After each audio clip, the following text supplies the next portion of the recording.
Écoute-le! Mon père veut te parler. Walker, après avoir couché avec la fille du propriétaire du ranch, pensait qu'il allait atteindre le sommet de sa vie. Il a commencé à fantasmer qu'il deviendrait le futur directeur ici. Alors il a commencé à se relâcher au travail. Ça c'est un bon boulot de larbin, Jimmy.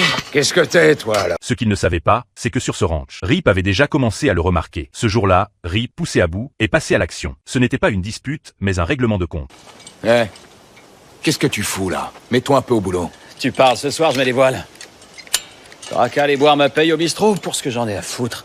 Il y a bien assez de ranch dans le Montana. Nah, c'est parce qu'aucun ne veut de toi. Pourquoi ça, hein? Si je décide de passer un coup de fil ou deux, je me demande ce que je vais apprendre.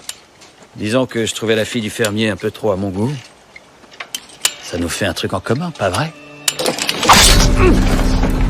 Devant tout le monde, ils se sont battus violemment. Rip a même chassé Walker du ranch. Mais sur la route, il a croisé John. Il les a délibérément provoqués avec des paroles. J'arrive pas à savoir qui commande ici. C'est moi qui commande. Et lui aussi. Écoute les ordres de personne d'autre. Maintenant, fais demi-tour, va poser tes affaires. Il a ramené Walker à la réalité en une seule phrase. John l'a immédiatement renvoyé au baraquement. Il ne protégeait pas Rip. Il utilisait cette opportunité pour établir l'autorité de Caïs. Ce soir-là, John a appelé Rip pour discuter. Il n'a pas discuté ni se plaint. Casey doit se préparer à reprendre les rênes du ranch. Il faut qu'il apprenne à mener ses hommes, et il pourra pas le faire s'il vit avec eux. Tu comprends ce que je te demande?